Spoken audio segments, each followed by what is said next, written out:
Basically, the top 20 or even the top 100 is like totally dominated by China. It's Really? insane. Yeah, there's like China and a little bit of Korea and Taiwan. So are you in the top 20 in the world or Yeah. top 20? Wow, in Diablo. Yeah. Do you want to tell everybody your handle? No, don't tell them. Don't tell them. It's not worth it. Well, they actually listed me with my actual name in the list.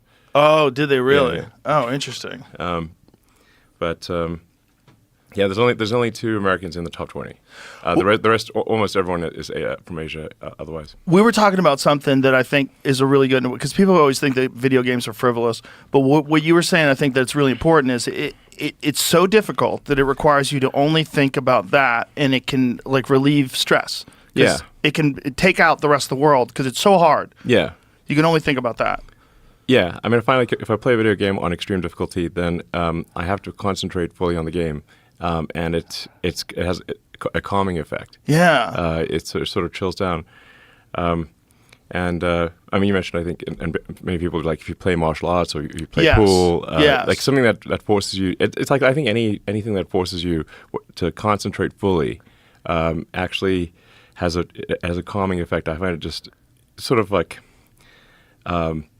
Kind of a restoring effect. Mentally. Yes. It's good. Jiu-jitsu's like that. yeah. Archery's like that as well. Yeah. Like when you're shooting a bow, you have to. There's so many moving things, and you have to think only of it, and it cleans the mind. It cleans the mind. Yeah, exactly. I was reading this study about surgeons, where they found that surgeons who regularly play video games make less errors. Well, I mean, video games require manual dexterity, so it makes sense. Completely makes sense. Actually, if somebody was like epic at video games, I'd say like their surgical skills can be very good, because in order to be good at video games, any kind of fast reaction video games. Look at this: 32% fewer errors, 24% faster, and scored 26% better overall than their non-player colleagues. Oh, I believe that for sure. Incredible. Well, then you should be required in medical school to play video games. Don't you think? If somebody's like a top-ranked video game player and they say they're a surgeon, I'd be like +1, +2 type of thing. Oh, top rank for sure. Well, but this isn't even top rank. This is just people who play. Well, your manual dexterity has to be extremely high. Yes. So you're looking at things on a screen. You're reacting, and sometimes you've got like 10 milliseconds to react. Yes. And so if somebody's got incredible reaction times and manual dexterity, they're obviously going to be a good surgeon. Imagine if there was a course that you could take. That course would promote. You would be 26% better. Yeah. Everyone would have to take that course. Sure. Why would you want a surgeon that's less prepared? You would say, hey, Bob, did you take this course? You didn't take this course. Don't you understand this course makes you 26% better? Sure. You would have to take it. Everyone should have to play video games if you want to be a surgeon.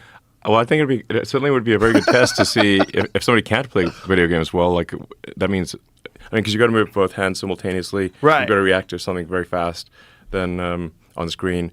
So, and if your keystrokes or your mouse clicks or whatever are wrong, then you lose the game. Right. So, if somebody's has a good rank in video games, I would say that their manual dexterity must be extremely good. Well, it's so their fine hard. motor skills have to be excellent. If you think about like StarCraft or any game like Quake, any game where a lot of people are playing, to rise to the top, you have to be exceptional. Period. As a human being, there has to be something exceptional about you. Yeah, actually, if I mention Quake, way back in the day, I was one of the world's best Quake players. I know we talked about this. Yeah. I loved Quake. Yeah. I in my final semester in college, I probably put more time into Quake than all my college classes. When I was on news radio, all of the writers were super nerds. They were very, very fun guys, and they had a LAN set up at the studio where they all played Quake. I had never played video games, and I would go in with the writers and just kind of hang out with them. We'd get silly, and then we would all start playing video games and playing Quake against each other. And I got addicted, like hardcore. I got a T1 line installed in my house. I went hardcore. Yeah, exactly. You're checking how many milliseconds of latency you have. Oh yeah, I was fully addicted. I was making my own computers. I was going to Fry's Hardware and buying motherboards and putting everything together. And it was too much of a time suck though. Yeah. I'm an obsessive person. I can't get involved. Like I can't play golf.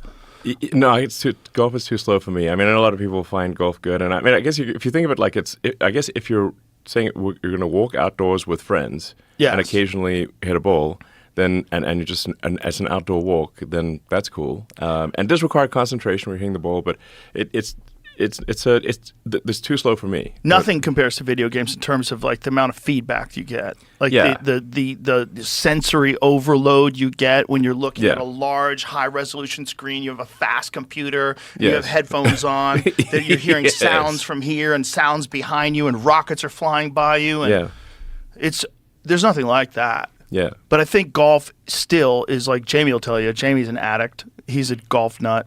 It's super addictive, and it takes 8 hours a day.